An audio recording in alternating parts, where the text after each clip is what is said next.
Bonsoir, c'est Catherine pour Ruitanou. Ça y est, j'ai enfin pensé à le dire. Quand même, hein, c'est la première fois. Et on va sortir de Shabbat. Alors vous voyez, cette fois j'ai mis mon bonnet parce que mes cheveux ils sont toujours aussi gras.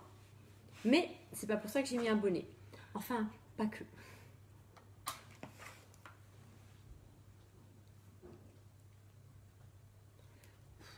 Voilà.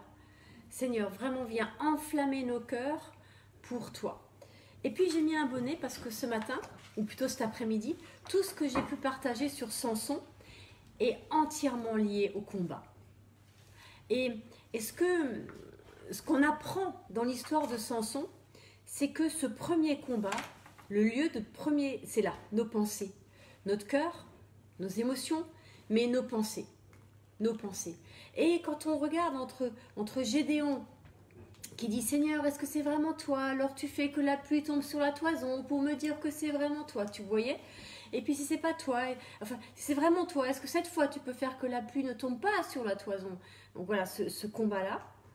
Et avec Samson, c'est les émotions qui le mènent par le bout du nez. Dire oh elle est belle, je l'aime bien, mais attends, vous voyez? Et dans ces deux cas, dans ces deux situations, ça nous rejoint dans notre humanité, dans qui on est nous, dans les combats qu'on mène, dans les raisonnements qu'on peut avoir et qui s'élèvent contre l'Éternel, contre sa pensée, et dans nos cœurs rebelles qui essaient de négocier avec l'Éternel.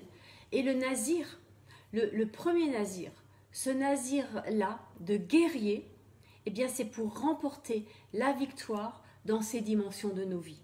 Et vous voyez, que ce soit Gédéon ou que ce soit Samson, eh bien dans les deux cas, leur désobéissance, ou le fait d'aller trop loin pour Gédéon, vous savez, de se fabriquer un pectoral et d'en faire un objet d'idolâtrie, et pour Samson, le fait de croire que cette fois encore je m'en sortirai, vous voyez, ces deux choses font que, eh bien, à un moment ou à un autre, l'Éternel se retire. Vous voyez ce que je veux dire?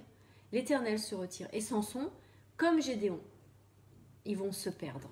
Et c'est là où Paul va avoir cette parole à la fin de sa vie.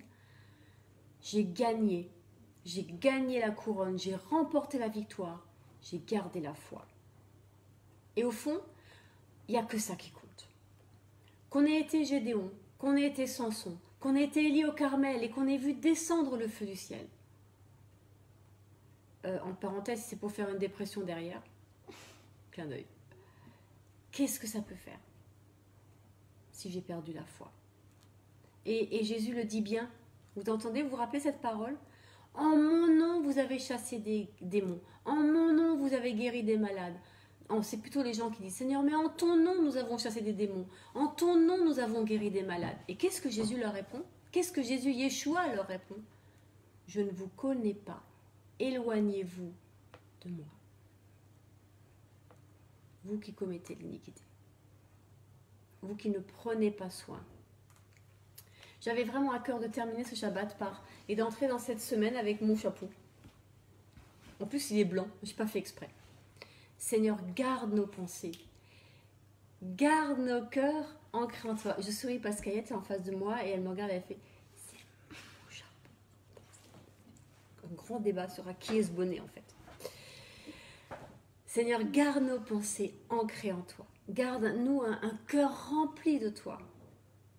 Et que dans cette semaine, nous remportions jour après jour après jour ce combat. Celui de ta présence dans nos vies. Amen. Ton sang, Seigneur. Que ton sang vienne nous purifier. Que ton sang vienne nous faire sortir de Shabbat. Et rentrer dans cette semaine comme si toute la semaine était Shabbat. Parce que toute la semaine, tu es avec nous. Dans le nom de Yeshua. Amen.